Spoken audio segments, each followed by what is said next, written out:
When we examine 100 random teenagers, we would find that while they all look different, their minds work in very similar ways. One or two, however, have minds that are atypical in a particular way. They could be diagnosed with autism. This happens to boys 4 times as much, perhaps because diagnosing them is easier. Children and adults who are considered autistic experience the world differently because they were born with various degrees of neuroatypical traits.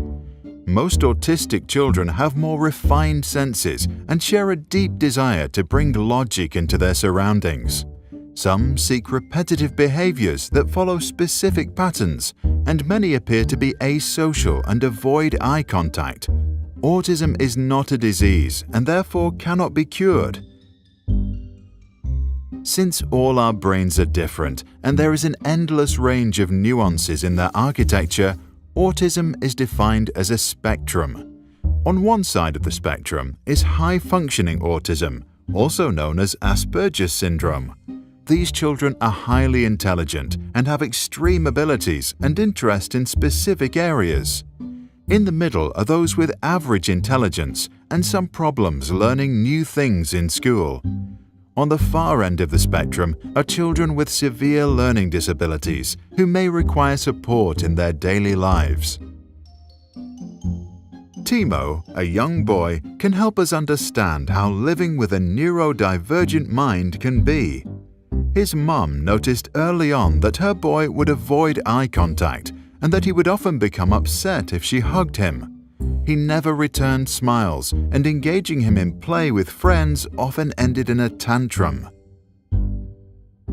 His mother suspected something to be wrong when Timo still wasn't speaking more than 2 or 3 words at a time, even after turning 4 years old. She sought help, and Timo was diagnosed with autism spectrum disorder, or ASD for short. Timo has an atypical perception. When reading books or watching movies, Timo's brain picks up and organizes the information differently. While his neurotypical peers categorize things and form schemas, for example, they identify everything with 4 legs that barks as a dog, for Timo, each type of dog is unique and categorized in Timo's mind individually.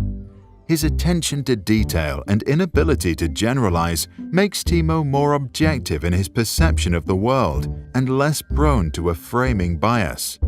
However, it also makes all sorts of new experiences incredibly complex, which is why he loves to follow a rigid daily routine to limit his sensory input.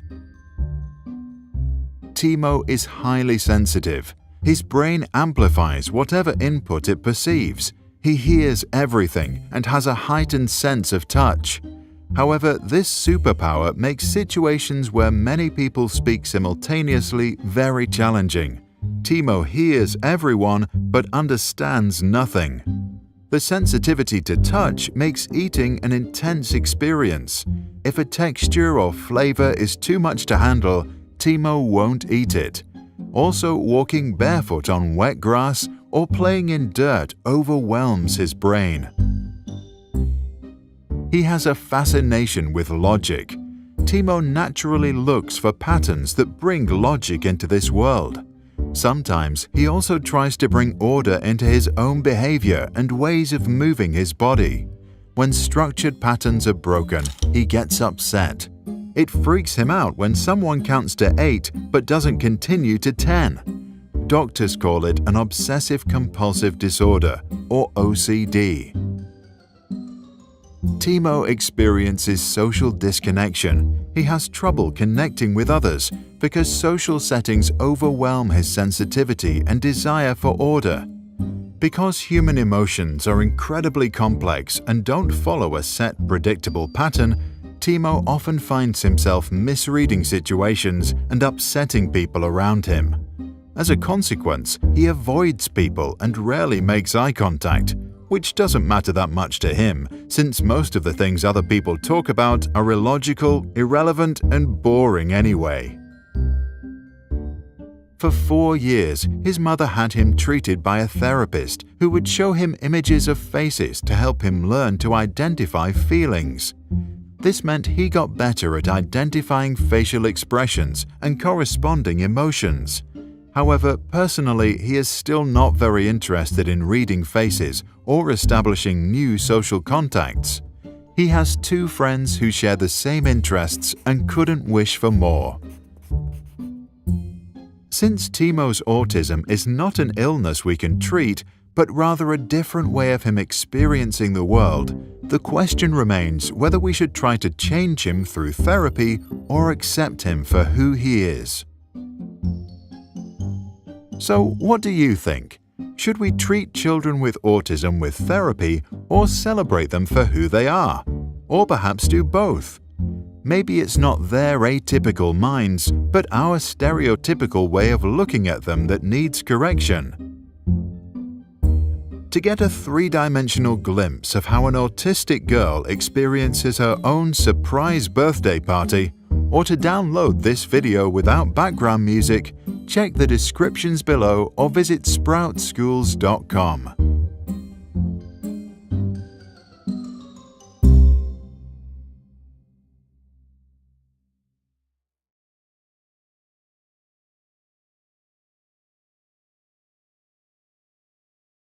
Sprouts videos are published under the Creative Commons license. That means our videos are free and anyone can download, edit, and play them for personal use. And public schools, governments, and nonprofit organizations can also use them for training, online courses, or designing new curriculums. To help us stay independent and support our work, you can join our patrons and contribute. Just visit patreon.com/sprouts. Even $1 can make a difference.